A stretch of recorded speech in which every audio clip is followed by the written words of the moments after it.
Paz do Senhor, meus irmãos, é um prazer estarmos aqui reunidos no CAPED para juntos compartilharmos conhecimento, né? O pastor Paulo deixou uma tarefa para nós de estudar os pilares da nossa fé. Estamos na lição de número 2, que tem como título Bíblia, a palavra inspirada por Deus. E hoje estou aqui na companhia do irmão Elias, do Parque São Vicente. Pais são irmãos e irmãs, para mim é uma honra estar com o irmão Nilson, do Jardim do Estádio, né, para fazer essa gravação aqui de subsídio dessa aula. Eu, particularmente, esperava por essa revista, viu, irmão Nilson? Que bênção. Lá atrás, quando foi sugerido fazer uma revista sobre esse assunto, e escolheu o pastor Paulinho para fazer, né? E eu acho que foi unanimidade escolher ele para fazer essa revista aqui. Eu aguardava ela, eu confesso que eu aguardava por essa revista, para a gente poder comentar sobre esse assunto aqui, que é tão importante, né? Que é os pilares da nossa fé. Verdade. E nós já estudamos, né? Nós estamos estudando teologia sistemática e nós já estudamos todas essas disciplinas de forma separada. Então, nesse trimestre, nós vamos fazer um intensivo, né? Para que os irmãos possam lembrar da doutrina. Então, nós vamos pegar parte a parte. Então, hoje é a Bíblia, a palavra inspirada de Deus. A nossa introdução está aqui, o pastor Paulo deixou para nós os versículos aqui, 2 Timóteo 3, a partir do verso número 16. Eu vou pegar, ele deixou do 14 e 15, eu vou pegar do 16 ao 17. Eu vou ler. Toda a Escritura é divinamente inspirada e proveitosa para ensinar, para redarguir, para corrigir, para instruir em justiça, para que o homem de Deus seja perfeito e perfeitamente instruído para toda boa obra. Maravilha, né, irmão Elias? Perfeito. Só aí nós já damos unir, só aí tem 3 características aí, né, para a gente poder estudar, não é mesmo? Exato. Nós vamos, no decorrer dessa videoaula, comentar pontos a pontos. E para refletir também está aqui, autor desconhecido. Isso, como diz o pastor Renan, saltou aos olhos a frase que o pastor Paulo deixou para nós, que a verdadeira autoridade das Escrituras não é encontrada em sua antiguidade, mas em sua origem divina, em sua relevância eterna para a vida dos crentes. Nós já vamos começar aqui com o primeiro tópico, inspirada por Deus. Meu Deus, irmão Elias, vamos explicar aí para nós como, de forma simples, como é essa inspiração, inspirada por Deus, a palavra. Exato. Eu tenho por opinião o seguinte, irmão Nilson, convencer, não é bem convencer, né, mas ensinar aos irmãos de uma forma que eles se convençam da inerrância, que é o que nós vamos tratar aqui, da inspiração da palavra de Deus, ela é metade do material que a gente pode usar bíblico para que uma pessoa ela seja um crente maduro, vou usar a palavra do trimestre passado, né? Que ela seja um crente maduro. Isso aqui é metade da caminhada.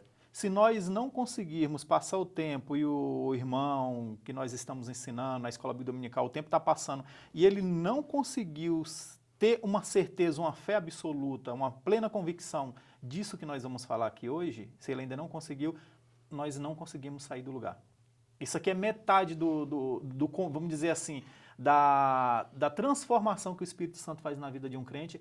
Metade disso aí, isso aí começa o start principal, eu creio e aqui é uma opinião particular, você começa a amadurecer, a crescer na fé, na palavra, no conhecimento da palavra de Deus, a partir do momento em que você toma isso como uma verdade. Se você não abraçou isso aqui, esses pressupostos como verdadeiro, 100% verdadeiro, não vai ter como avançar. Não está no caminho. Não tem como avançar. O pastor Paulo deixou para nós, o pastor Paulo é chique, né? Deixou 2 palavras aí para nós, está em grego, né? Que ele deixou aí. Tel, pneusto, né? Já está aí para os irmãos a tradução. Tel é Deus, pneusto, sopro, que é o significado literal, aquilo que é dado pelo sopro de Deus. E nós vamos lá de Gênesis, né? Gênesis, nós vamos poder assimilar isso de uma forma para a gente poder entender. Lá em Gênesis, Gênesis 2:7, tá assim, ó. E formou o Senhor Deus o homem do pó da terra e soprou em suas narinas o fôlego da vida. É mais ou menos isso, né? A palavra inspirada. Entendeu? É Deus soprar a sua palavra, o seu espírito no homem, passar por ele e vir para o texto. Perfeito. E aí, fazendo analogia no que você diz aí, ele, a partir do momento que Deus sopra, ele faz o quê? Ele se torna alma vivente. Vivente. Eu gosto de usar o exemplo de pessoas como eu que veio de fora, porque às vezes tem muita coisa que a gente ensina na Bíblia que os irmãos que nasceram no berço evangélico, que teve essa honra, esse privilégio, ele aceita, ele concorda plenamente, mas ele não tem a experiência para ser, assim, para ser algo inabalável. A gente que veio de fora, eu creio que a gente entende um pouco, vamos dizer assim, se localiza um pouco mais nessa situação. Porque quando o Espírito Santo converte o seu coração, ele trabalha e você começa a caminhada, primeira coisa, irmão Nilson, não sei se é o seu caso, mas é o meu, primeira coisa que você começa é questionar as verdades da Bíblia. Você fala, não, isso aqui não pode ser verdade. Olha, é ilógico, é irracional, não tem como.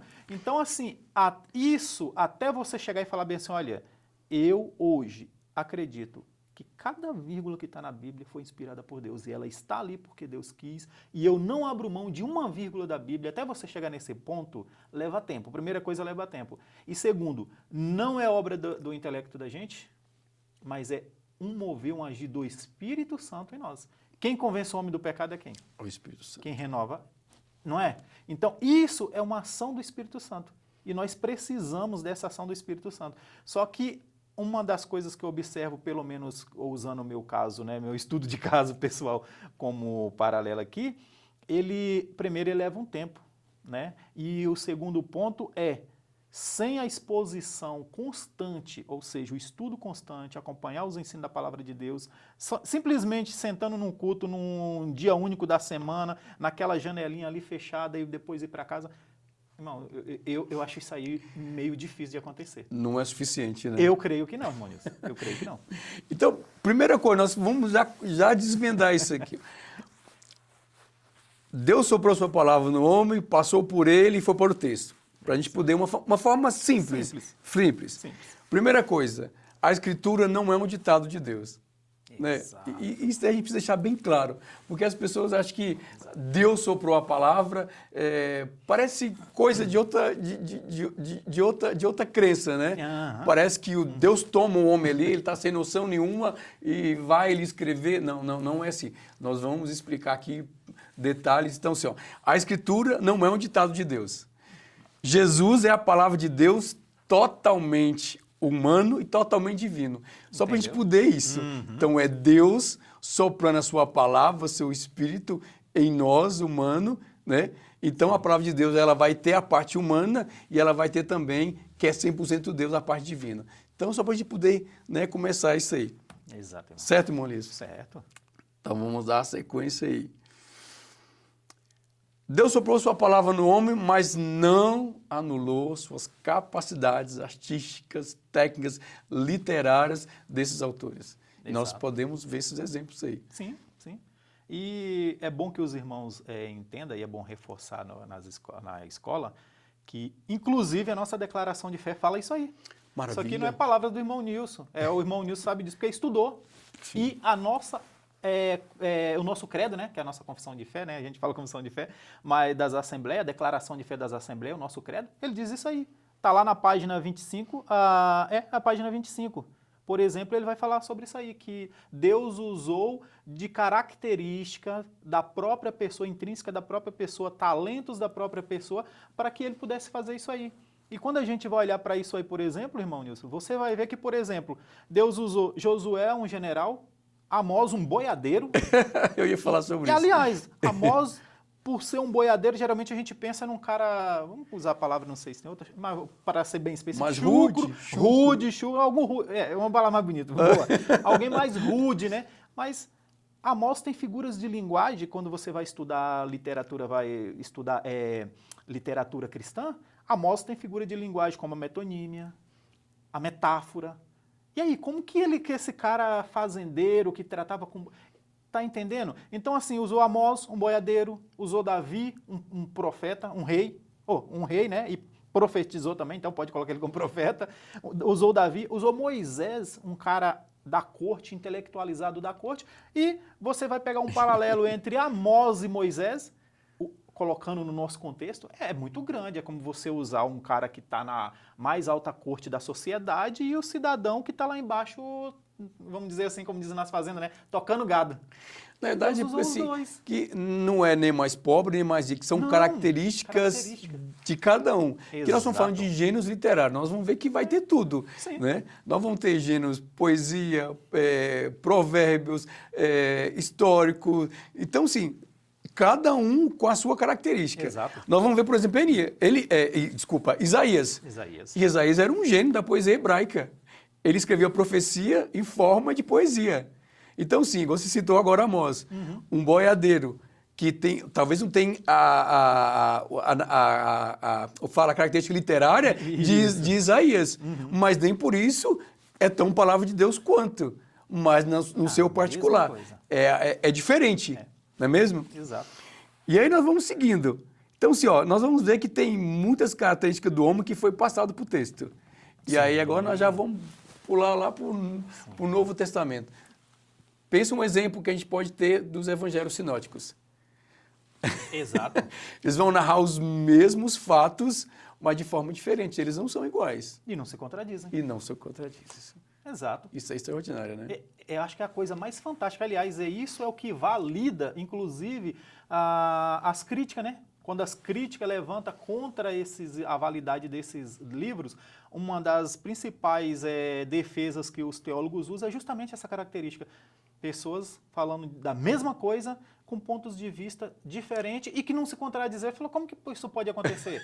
Se colocar eu e você e o Giva que está aqui na gravação, gravando a aula, e a gente presenciou um fato e nós três fomos contar a história, não vai estar igual. Não vai estar igual. Não vai estar igual. Por exemplo, aqui nós estamos falando de evangelhos sinóticos, nós temos que Lucas. Você pode ver que Lucas, ele é preciso quando se trata das doenças.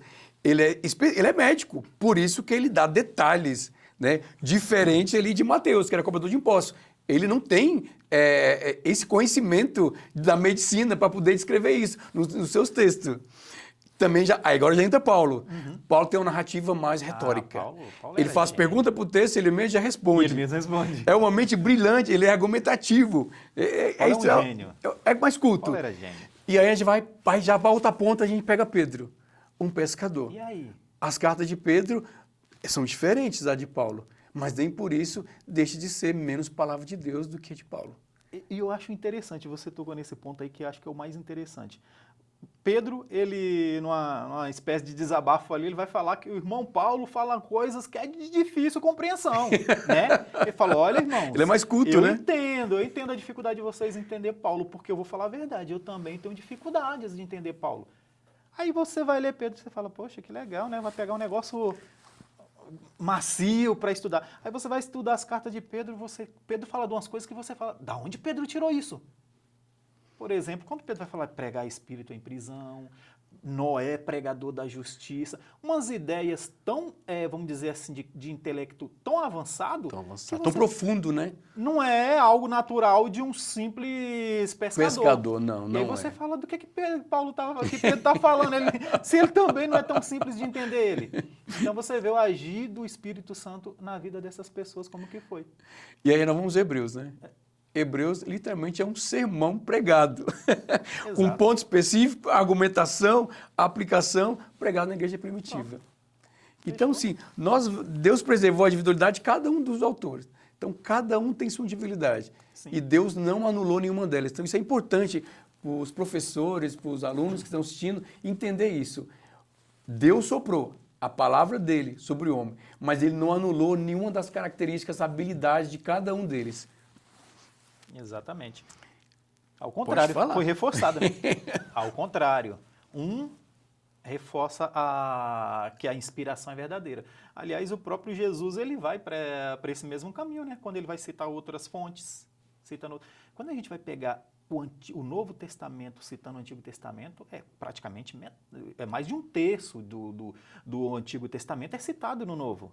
Né? E Jesus também faz parte dessa citação. Uma grande maioria das citações vem do próprio Jesus. Então, mais uma vez mostrando que aquilo que aquelas pessoas falaram eram verdade. E que era a palavra de Deus. Então, a revelação está lá.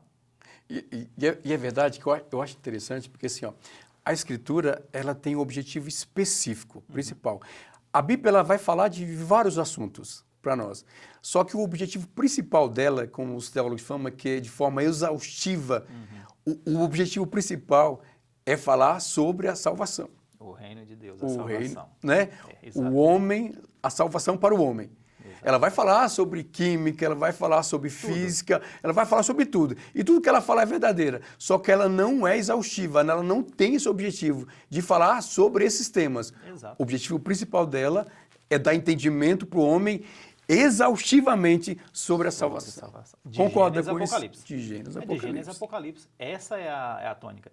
Aliás, quando Jesus ele começa a pregar, né, que João vai falar, olha, convertei, se arrepender que o reino dos céus está chegando, como se fosse uma coisa que ainda ia chegar. Parece que Jesus desce, outra que eu gosto dessa analogia, parece que Jesus está descendo na outra margem do Jordão, ouvindo o João olha, falando aquele, João Batista, né, e fala assim, não, já chegou. E aí ele começa falando sobre o quê? Sobre o reino de Deus. O Sermão da Montanha. O Sermão da Montanha começa dizendo que nós somos bem-aventurados e por quê, né, que são bem-aventurados. E aí ele passa a pregar o que é o reino de Deus, como viver dentro desse reino. Pregação sobre salvação. Então Jesus ele vem falando do quê? De salvação e do reino dos céus. Essa é a tônica do Novo Testamento.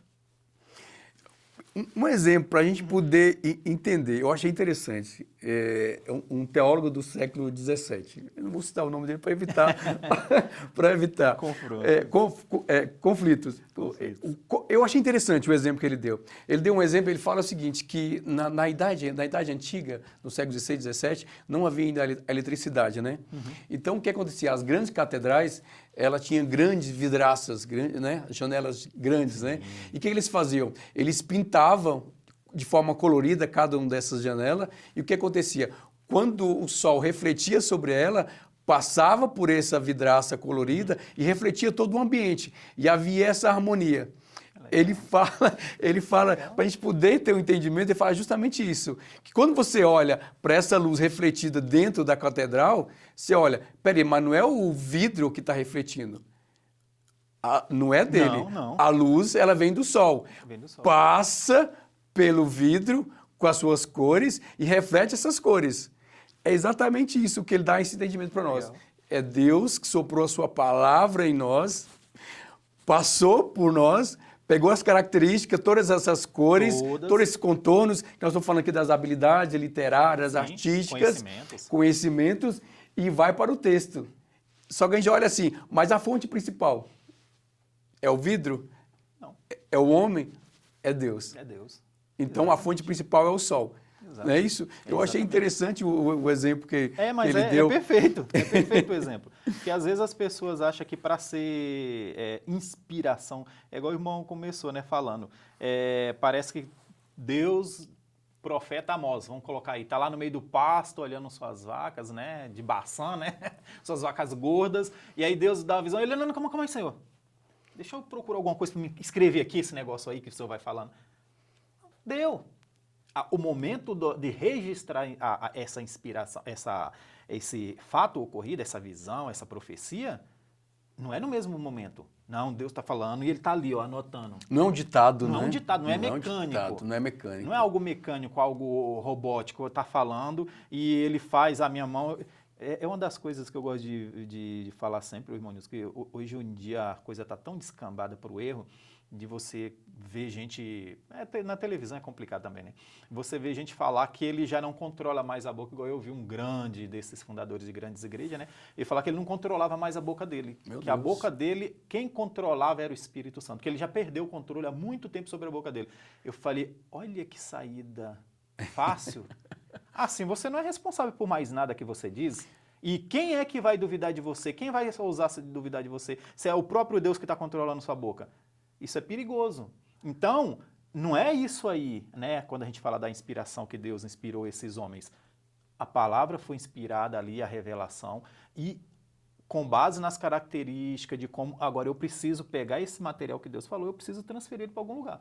Primeiro pela oralidade, né? Que antigamente a oralidade, Inclusive, a oralidade, eu vou contar essa história na sinagoga, no templo, e vai contando. Chegou a forma, as fontes de registro por escrito, começou a colocar nos registros escritos. Então, a inspiração foi naquele momento em que Deus falou, Deus revelou. Mas na hora de você contar a verdade, ali vem a parte humana. Por isso que a gente fala que a Bíblia ela é humana e divina, né? Que a palavra de Deus ela é humana e divina. E aí o irmão citou na questão de Jesus, né? Humano, divino. Ele mesmo falou, eu sou a palavra. Sim. Eu sou a palavra. Jesus era o quê? Humano, divino. Então toda a palavra de Deus ela é humana e divina. Tem um momento em que é Deus trabalhando exclusivo e tem um momento em que Deus, através do Espírito Santo, em cima do homem, na hora dele registrar e ser fiel no que ele está fazendo ali. Claro, dentro da sua limitação, né? Mas ser fiel a tudo que ele está fazendo ali. Então, é humana e divina a palavra de Deus ao mesmo tempo. Não é algo mecânico. Não. Os teólogos falam que esse processo ele chama de orgânico, né? Exato, orgânico. A grande maioria dos teólogos chama de orgânico. É o processo o irmão orgânico. Paulo chamou de plenária, né? Plenária, de isso. Verbal e plenária. Verbal e plenária. Verbal e plenária. Mas outros teólogos gostam de usar a palavra orgânica. Exatamente. Que é a mesma coisa. Não, é a mesma coisa. Quer falar mais sobre... Não, tranquilo, pode ficar à vontade, mas é sobre isso aí mesmo. O irmão Paulo usou aqui verbal e plenária, mas outros falam que é a revelação orgânica. De forma orgânica. Essa passagem, né? Uhum. Que a gente deu a ilustração do Vitor. Eu achei fantástico. Todo o tempo que eu estudei, eu nunca achei uma explicação... E simples. Simples e qualquer um, até um indulto vai assimilar isso. Não tem como e não vai assimilar. entender. Perfeito, irmão. E que eu acho interessante, não é o tema da nossa aula, nós vamos estudar essa aula ainda. Sobre a revelação geral e revelação específica. Sim. A Bíblia ela vai falar sobre os dois. Nós temos que deixar bem claro isso, que é Deus que se apresenta a nós. Primeiro através da revelação geral, por isso nós citamos que não tem objetivo específico de falar sobre o sol, sobre estrelas, não tem. Ela vai falar, mas não de forma exaustiva. Mas a revelação específica, aí sim, que é sobre a salvação. E aí ela vai dar detalhes para nós, desde Gênesis e Apocalipse, no qual Jesus é o centro da Escritura. Exato. Não é isso? A função da revelação de Deus para o homem não é outra. Exatamente é salvação do homem. Paulo deixa bem claro lá, né? Muito Quando claro. ele vai falar que os homens deixaram a glória de Deus pela forma de homens e vai dizer que é por isso que os homens, vai dizer que é indesculpáveis, por quê? Porque Deus se revelou através da natureza e tal. Só que eles, ao invés de reconhecer Deus nisso aí, eles pegaram e criaram ídolos conforme o seu coração, com base naquilo ali, e não deram a glória para Deus. E se tornaram corruptíveis e vai por diante. Então, Paulo vai colocar que qual é a função, que é uma coisa que outro dia eu e o irmão Sérgio, a gente estava numa gravação discutindo, por exemplo, qual é a função da beleza no mundo? Por que a gente gosta tanto do que é belo? Por que quando você vê um quadro bonito, uma flor bonita, uma planta bonita, sei lá, algo bonito, você fala, cara, que coisa fantástica. Com base lá em Paulo, a função é você falar, não, tem alguma coisa a mais. Não é só nós, tem alguma coisa poderosa por trás. Isso aí não é fruto do acaso, né? Como diz as teorias aí científicas, que é por acaso que nós estamos aqui, né? Fala, não, tem um Criador. Então, quando eu descubro, quando eu imagino, eu falo, não, tem que ter um Criador por trás disso aí. E eu tenho vontade de buscar esse Criador, eu acabo encontrando ele. E quando eu encontro ele, eu sou salvo do mundo caído, do pecado que eu estou caído. Ou seja, então, até uma pintura, qualquer forma de beleza, uma escultura, uma pintura, a função daquela pintura, daquele quadro, daquela escultura, não é outra do que salvar o homem. Mostrar, falar, não, tem algo maior, a beleza tem esse padrão. Então você vê que nada existe que existe debaixo do sol é sobre nós, o irmão falou, é exaustivo sobre determinado assunto. Não, é para apontar para Deus. E a partir de apontar para Deus, eu encontro a minha salvação. É porque seria desleal, porque às vezes a gente quer pegar a palavra de Deus e quer trazer, né, discutir com cientista, olha, está aqui na palavra. É a gente rebaixar a palavra demais, irmão. Eu acho. É claro que é. É rebaixar a palavra de Deus irmão, demais. Ela não tem esse objetivo. Ela vai falar, como eu te falei, de forma geral sobre isso, sim, mas não de forma exaustiva. Não é o objetivo dela. Não é. E às vezes a gente fica perdendo argumentos à toa, né? Queremos provar, porque a ciência provou. E detalhe, então interessante na ciência que é assim, ó, descobriu uma coisa que agora, e tudo é isso, é verdade absoluta. Daqui a próxima descoberta, e aquilo já é mentira. Já é mentira. E assim vai seguindo. E a palavra de Deus permanece a mesma verdade imutável. Imutável, inalterável, isso aí não muda. Extraordinário. Exatamente. E algo assim, que nós, para o nosso meio, a gente tem que ter claro esse entendimento. Sim, sim. Por mais que nós vamos estudar, por mais que nós vamos aprender toda a técnica de pregar, de expositar um sermão, uma pregação, de ensino, nós nunca podemos esquecer disso. Isso é importante. Eu sei que o irmão tem isso e acredita. Sim. Não somos nós. Não é. Eu posso pegar a melhor didática, eu posso pegar de forma mais eloquente. Não sou eu. Exato. Se o Espírito Santo não convencer o homem... A palavra de Deus diz que é ele, que é o Espírito Santo. Paulo deixou bem claro, olha, pode me chamar de doutor, pode me chamar do que for, dizer quem eu sou, mas que fique bem claro, todo mundo que foi a Deus através do meu sacrifício, não fui eu, foi Deus que levou, foi o próprio Deus, foi o Espírito Santo. Então, Paulo deixa bem claro. E isso é um erro de muitos pregadores, tá? Que gostam de pregar e quando a pessoa aceita Jesus, aí o cara só falta anotar numa cadernetinha, né? Apesar que eu acho que tem até uns descarados que faz isso.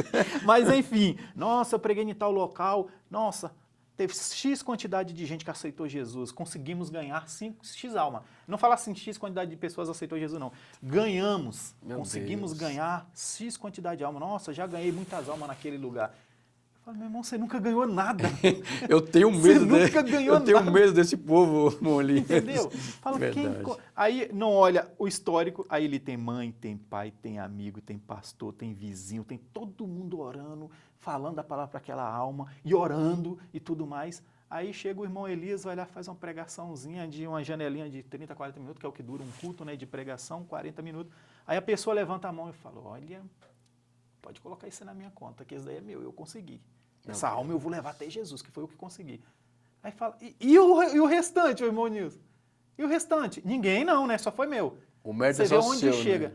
E, na verdade, né? não é nem de quem estava evangelizando, não é de quem orou, não é de quem pregou.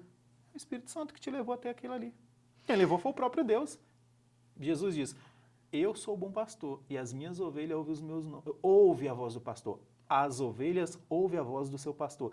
Jesus, ele chamou e ele continua chamando até hoje, até ele voltar, né? Ele vai continuar chamando. E todos que vão até Jesus é os que estão ouvindo a voz do pastor. E a voz do pastor da igreja, do pregador, do irmão Elias, não. A voz do pastor que é Jesus. É ele que está chamando essas pessoas todas.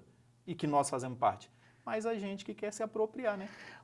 Então, nós estamos inseridos nesse contexto dos pregadores dessa geração que é preocupante. E foi proposital. Eu joguei de proposital, porque eu sabia que você ia comentar. Isso é bom que os professores... que a gente precisa provocar isso, né? Eu aprendi na teologia que precisa provocar às vezes. Porque é saudável. Porque é muito perigoso. Porque nós temos que tomar bastante cuidado. Nós estamos falando agora que a palavra de Deus, é a palavra dele, é inspirada. Ele soprou. O que tem de nós é a nossa habilidade de controle, mas a palavra é dele, não é nossa. Ou seja, é o Espírito dele que vai convencer o homem. E às vezes nós queremos puxar isso para nós. Olha o perigo nosso. Olha que ponto nós chegamos. Porque tem pessoas que chegam no limite, o irmão Elias, tipo assim, porque eu preguei. Sim. Porque eu ensinei. Sim. Chega. E vai mais além ainda, assim, se eu não for lá não pregar, não vai acontecer nada. Tem. Não tem, irmão? Essa coisa da minha cabeça. Não. É assim mesmo. Acho que só porque ele vai pregar essa noite, vai lotar de gente. Só porque é ele que vai ensinar, vai lotar de gente. E não é assim. Ainda bem, graças a Deus, nosso ministério é uma bênção. A gente louva a Deus por todo o ministério, que é um ministério consolidado, não tem essa visão. Mas boa parte de outros ministérios, não vou citar que não é ético, mas ele chama pessoas da mídia que tem esse know-how, acha que tem, porque eu sou o pregador, né, da último momento, tem essa, porque Deus usa a minha vida para fazer milagre. Deus usa a vida de quem Ele quiser. Ele é Deus, Ele é soberano, Ele escolhe quem quer usar. Exato. Né? E as pessoas acham que esse mérito é dele, né? Então, assim, aí usa o nome, fulano de tal vai vir pregar aqui, congresso tal, paga às vezes um absurdo, né? Defraudando a igreja, às vezes nem tem aquele recurso, vai, faz todo aquele movimento todo para poder né, ter esse recurso, para poder dar esse valor para esse cidadão e achando que ele quer ele, e não é. Nós temos que deixar bem claro isso, que é Deus, é Ele. Quem convence é o Espírito Santo. ele convence, usou Pedro, né? Ali. Acabou de falar agora. Não tinha tanta instrução, mas cheio da graça de Deus, cheio do Espírito Santo. E vai falar. E interessante, mesmo esses homens, nós citamos aqui, alguns pescadores, não tendo todo esse conhecimento teológico como nós temos hoje, né? Interessante, como ele anunciava Jesus, anunciava a salvação. Eles vêm trazendo, né? Sim. Desde lá do Pentateuco até Jesus. Que Jesus que é o centro. Você para ver o discurso de Pedro, de Estevão. Eles vão trazendo do início até Jesus. Ó, você vê, Pedro toma essa iniciativa, 3.000 almas no primeiro discurso de Pedro. Um pescador. Um pescador. Né? E a gente estuda, faz pós. Agora a pergunta não consegue 1%. Foi Pedro?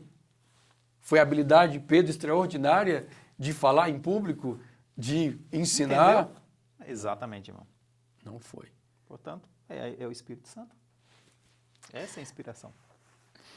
Então vamos lá, vamos continuar. Então vamos para o tópico aqui, vamos pular. Pular não, nós vamos dar... eu entendi, lendo a lição, como nós comentamos, a ideia aqui é trazer o subsídio para os irmãos que vão dar essa lição no próximo domingo. Inerrância da Bíblia Sagrada. O que é inerrância, mano? De maneira simples aí. Você que é um teólogo brilhante. Não, que isso. Isso é uma coisa que a gente precisa, que entra lá no início da nossa conversa, né? Sobre a questão de que você só consegue avançar espiritualmente, maturidade, em questão de maturidade, quando você abraça a Bíblia como a única regra de fé e verdadeira. E para você fazer isso, você tem que olhar como, não, a Bíblia não erra. Ah, mas isso aqui, não. Quando você analisa qualquer parte da Bíblia e você fala, olha, então, mas isso aqui e essa outra passagem aqui, elas não estão batendo direito, tem alguma coisa que alguém errou aqui.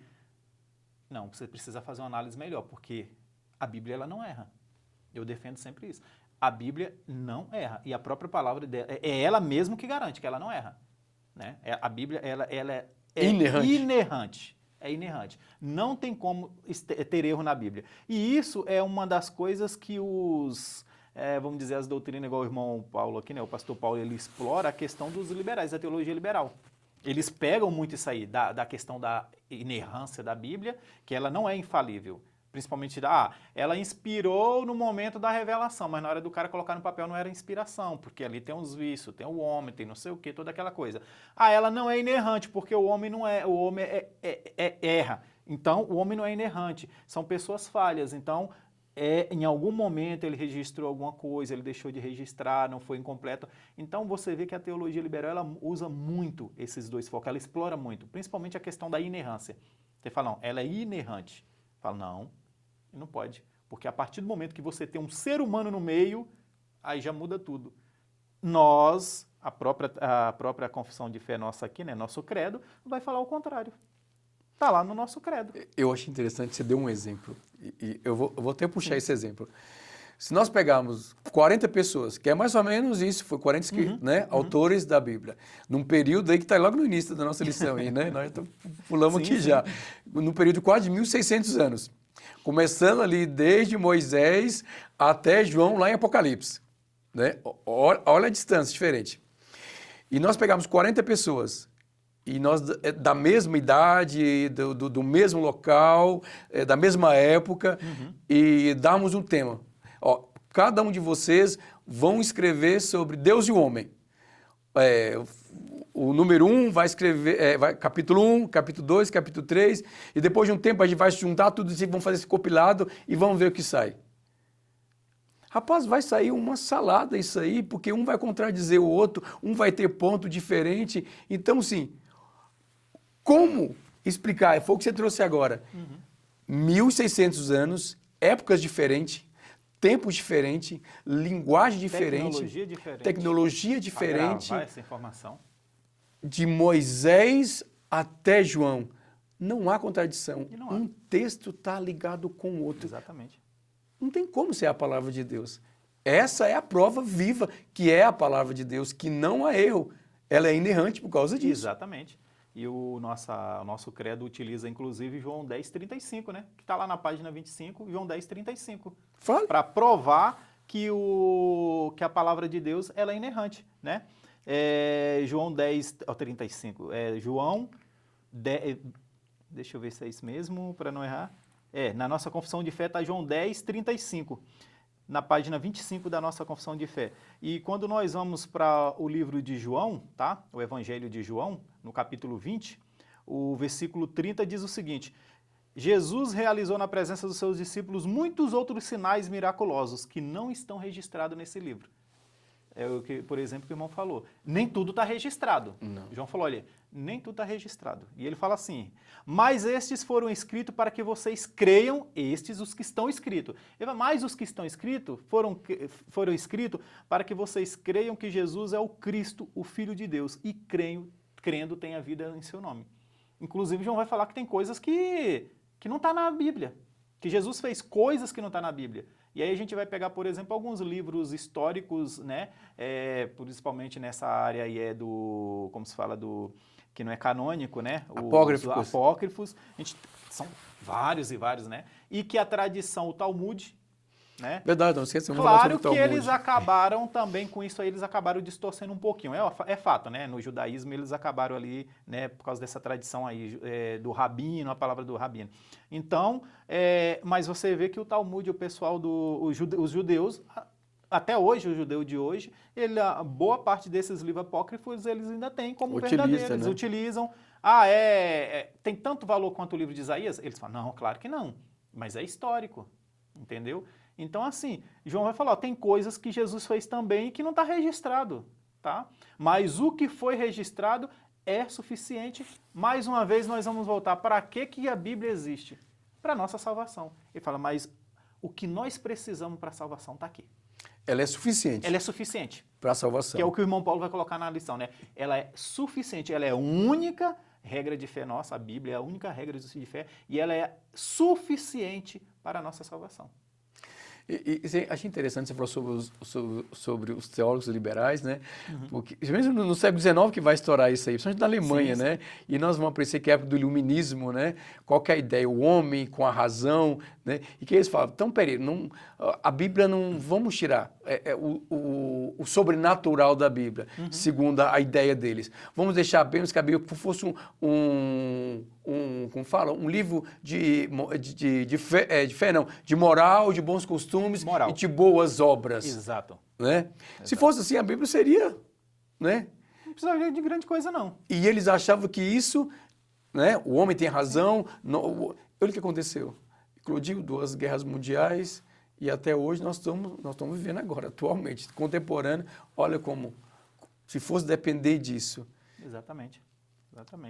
Então a gente vê aí a inerrância da palavra de Deus, né? E aí vai vir, né, igual o pastor Paulo colocou, a questão histórica da preservação. O que preservou você 2000 anos depois de Jesus achar lá dentro de umas cavernas lá em Qumran, lá dentro de uma ânfora né? Lá, e detalhe, os evangelhos com pequenas variações assim, desgaste do tempo, com pequenos desgastes. Mas entendível. Mas que 100%, a mensagem principal, a mensagem no geral, 100% preservada. Dentro de uma ânfora, um negócio de barro frágil. Como explica isso? E aí? Quem que trouxe isso aí? Quem preservou, quem guardou? Como que foi preservado? E nós, hoje em dia, nós temos o privilégio de ter esse material no nosso livro que a gente utiliza, que é a Bíblia, né? E aí, nesse caso aí, irmão Nilson, o que você pode complementar aí para a gente, né, continuar nessa questão aí? Então, o pastor Paulo deixou para nós, né? Então, vamos puxar daí, que ele vai falar sobre os judeus daquela época, principalmente os escribas. O que eles vão fazer? Eles vão colocar o Talmud ali como acima da palavra de Deus. E Jesus vai fazer essa denúncia, né? Sim. Eles vão pegar os costumes, coisa deles, coisa humana, para poder sobrepor a palavra. Então, eles vão obedecer o costume e não a palavra. E Jesus vem, né, denunciando isso, rebatendo isso aí. Por dias de hoje, qual exemplo nós teríamos hoje sobre esse assunto, irmão Elias? Aí nós temos 2 exemplos grandes. Por exemplo, o motivo por qual nós estamos aqui como chamado de protestantes, né, que é a reforma protestante, veio disso aí também, que o Papa é a boca de Deus, ele é infalível. O Papa sentado ali no trono dali, né, em Roma, sentado em seu trono, ele é inquestionável, ele é infalível. Tudo que ele fala, ele é a voz de Deus na terra. Tanto que está lá escrito no trono debaixo dele, né? Em latim, vicarius filii, né? O vicário, filho de Deus. Não é Jesus que é o vicário, filho de Deus, é o Papa. Então você vê onde chegou. Absurdo. Começou lá no Talmud, igual o irmão falou, o Talmud é a Mishnah, né? Começou lá atrás e num ponto onde vai o Evangelho de Lucas, ele começa, inclusive, denunciando isso, se a gente prestar atenção, que quem era para estar sendo sacerdote, sumo sacerdote naquela época, era João Batista. Se você for estudar, era João Batista. No entanto, nós tínhamos dois e nenhum dos dois era João Batista. João Batista estava lá no deserto. Então, ó, para você ver o que causou essa confusão. E hoje em dia nas igrejas evangélicas não é diferente. A questão da experiência, né? Uma das coisas que a gente precisa tomar muito cuidado, Deus fala. Mas eu sei que o pastor Paulo aqui, ele foi mais, vamos dizer assim, mais maleável nessa questão. Mas ele queria dizer isso também, que a questão do, Deus falou, Deus disse. Chegamos num ponto onde se um irmão levanta e fala, olha, Deus mandou te falar isso. Que Deus fala? Deus, é óbvio. Continua os dons espirituais, igual o irmão Paulo colocou aqui. Os dons do Espírito Santo, os dons espirituais, eles continuam todos em vigor. Eles estão em vigor. Mas nós caminhamos para um misticismo dentro da igreja, que é a palavra que o pastor usa aqui, para o misticismo, né? E a tal ponto da gente desvirtualizar essa questão da a última palavra é com a Bíblia, e a gente tirar a Bíblia e colocar o pregador, o professor, o teólogo, seja lá quem for, nós tirarmos e dar essa honra para essas pessoas, nós entramos no misticismo, como o pastor Paulo falou aí. Então não aconteceu só naquela época de Jesus. Continua, é principalmente atual. hoje. Principalmente hoje. E a única forma de combater isso é justamente isso que nós estamos fazendo agora. Exato, irmão. É ensinando Perfeito. a palavra. Perfeito. Pura, genuína, sem misticismo, sem, né, idolatria. Exato. Porque tem igrejas ainda que tem ainda, como fala, arca né, da aliança. Saúde, sei lá onde. Corredor, não sei das contas. Enfim, nós não vamos entrar nesse mérito, mas estão colocando essas coisas. A palavra não tem isso. Exato. A palavra de Deus não está falando sobre isso. A palavra de Deus não está dando para nós o conhecimento sobre esse assunto. A salvação do homem não é através disso. Não vem através, é através do sacrifício de Jesus, que está dizendo para nós ali, anunciando ali o Antigo Testamento, falando sobre Jesus, né, apontando para ele, que é o centro das... É tudo sobre Jesus. O que eu acho interessante, na parábola do filho pródigo, eu vejo vários pregadores pregando, irmão Elisa, e eu acho interessante. A parábola do filho pródigo não está evidenciando os filhos. E a gente fica ali batendo os dois filhos, um que está fora. Ele é secundário. O objetivo da parábola do filho pródigo é evidenciar o amor do pai para com os filhos. Exatamente. Isso. Né? E aí fica assim, né? Não. É sobre a bondade do Pai, a misericórdia do Pai, tanto para um como para o outro. Assim como Deus, a bondade dele, a misericórdia, para nos salvar, dando o seu Filho para nos resgatar. E isso é extraordinário. Não é sobre nós. A Bíblia não está falando sobre nós. É sobre Jesus. E nunca foi, nem nunca foi sobre nós. E nem vai ser. E às vezes as pessoas ficam... Não, tem que deixar bem claro, né, irmã Elias? Não é sobre nós. E eu gosto quando os irmãos vão pregar e eles falam, né, da pregação cristocêntrica. Eles usam essa palavra, né? Uma pregação cristocêntrica. Acho bonito, né? Que é bonita, né? Se você não prega Jesus, eu fico abismado quando eu vejo uma pregação correr 40, 50 minutos e Jesus não é o assunto. Não tem Aí eu como. falo, o que eu vim fazer aqui? Porque quem salva é Cristo. É através do sacrifício dele. Se eu não prego Jesus, eu não estou pregando nada. É nula a minha pregação, como diz Paulo, né? É vã, é nula a minha pregação. Então, realmente, esse é um ponto que a gente precisa despertar, viu, irmão? Se quer pegar o exemplo, né? Por exemplo, quem não tem muita habilidade para poder pregar, fazer um sermão, use o exemplo dos apóstolos. Simples.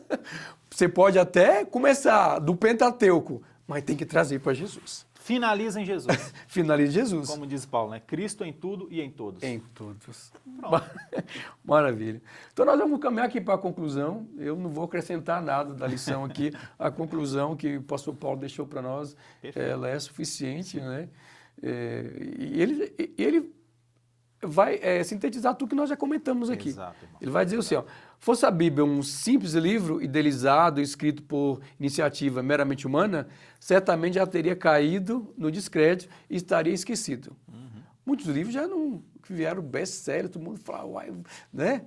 E pessoas, né? Caem em esquecimento. Cai. Nomes, né? Exato. Quer ver, então, se perguntar para mim, para você, o nome do tataravô, nós não vamos nos lembrar. Gente. De jeito nenhum.